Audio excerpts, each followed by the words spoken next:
the victim saying that it was Diddy that shot her. That is what is the most remarkable. Oh, you didn't see that? I want to say I give all glory to God. I give all glory to God. If it wasn't for God, I wouldn't be able to walk out here to talk to y'all today.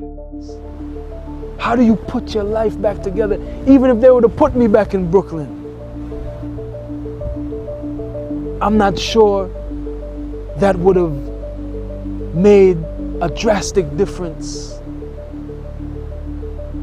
because this thing is enough to drive a man insane. I heard Eric trying to shine, so I ain't got no love for him. Tell him 50 said he's soft, he won't shoot up the club again.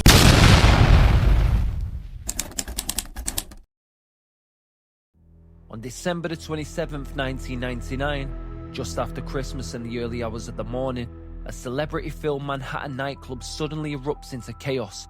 Inside Club New York, 3 shots ring out. 3 people are wounded. And standing right in the middle of the confusion are Sean Puffy Combs, Jennifer Lopez, and a young rapper named Jamal Shyne Barrow. In one moment, a night of celebration turns into one of the most infamous incidents in hip-hop history. To understand how they got there, we need the story behind the names. Shyne was only 20, a Brooklyn rapper discovered freestyling in a barbershop. His deep voice reminded people of Biggie. Labels fought to sign him, but Bad Boy Records won the race. Everybody, how y'all doing? Overnight, Shyne went from a millionaire protege, riding beside one of the most powerful figures in entertainment, Sean Puffy Combs. Sean Puffy Combs, meanwhile, was at the peak of his fame.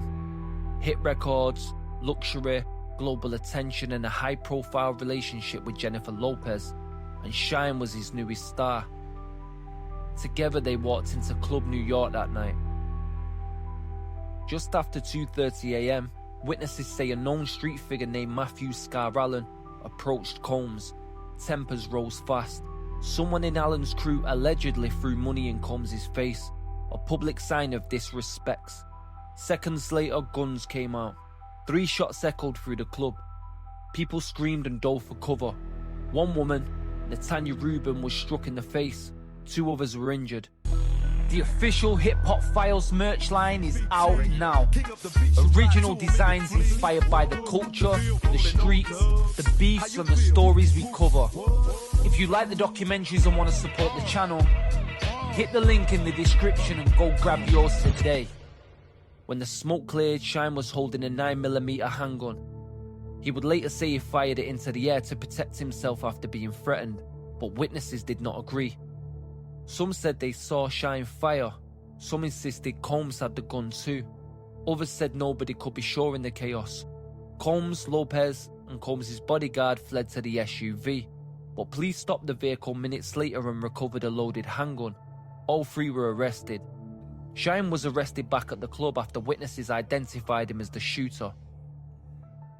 Lopez was released without charges. The next morning, the story exploded across national news. Combs held a press conference denying everything.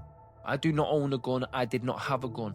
But his driver told investigators he saw Combs with a gun, and that Combs offered him $50,000 to take the blame for a weapon found in his SUV. Those statements led to charges of gun possession and bribery. The stage was set for one of the biggest trials hip-hop had ever seen. In January 2001, the courtroom was packed every day. Combs arrived with the superstar legal team led by Johnny Cochran and Benjamin Braffman. Shyne, meanwhile, had a far less powerful defense, a fact fans would remember for years. Prosecutors argued both men fired the guns. Combs' team denied he ever had a weapon at all. Shyne's lawyers argued he only fired in fear, trying to protect himself. A ballistics expert confirmed something crucial. Casings from 2 different guns were found inside the club. Witness testimony clashed at every turn. Some swore Combs fired, others said only Shyne fired. Some couldn't see anything through the panic. The truth seemed buried beneath the chaos. After 7 weeks of testimony, the jury reached its decision. Sean Puffy Combs, not guilty on all charges. His bodyguard, not guilty. And then the final verdict was Shyne, guilty of assault, reckless endangerment and gun possession. Not guilty only on attempted murder. At just 22 years old, Shyne was sentenced to 10 years in prison. One man walked out of that courtroom free. One man's future disappeared. Shyne has maintained from the beginning that Myers' testimony, asserting that he was the first to open fire on that fateful night, is untrue. If I'm telling you that she's lying, and you saying, hey, well, she helping me, but I'm facing 25 years, and you looking at probation. Yeah, those are the things that, you understand, are unacceptable. You don't have to hold my hand. You don't have to do nothing, but don't try to hurt me. What continues to haunt Shyne to this day is that Myers wasn't called by the prosecution, but rather by his co-defendant's legal team. In his eyes, a move that doomed his own defense. This woman was the most damaging witness of any witness. She was worse than the prosecution's witness. Right. Which destroyed me, because the prosecution is saying I'm this belligerent, reckless, okay, corralled fella. Right. And then my co-defendant is saying the same thing? That was it? To this day, that contrast still shapes how people view the case. And now we reach the question that lingers more than 2 decades later. What actually happened inside Club New York? The evidence leaves room for doubt. There was a second gun, but the shooter was never identified. Witnesses' stories collided with each other, and the weapon in Combs' SUV raised questions the trial never fully answered. Was Shyne defending himself? Did Combs carry a gun and avoid responsibility? Did Shyne take the fall to protect Bad Boy Records? Or did the jury just simply follow the clearest evidence they had?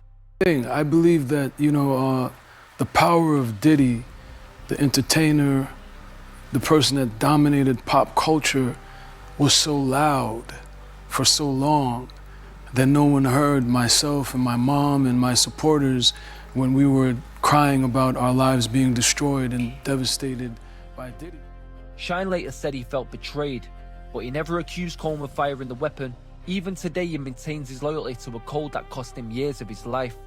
Shyne served nearly a decade in prison, was deported to Belize, and eventually rose to political power. Combs went on to build an even bigger empire, until his recent legal trouble brought the past back into focus. And now, almost 25 years later, the mystery still remains. What really happened that night? Only the people in the club will know for sure. The fucking Pope, you already know, gangland, all the time.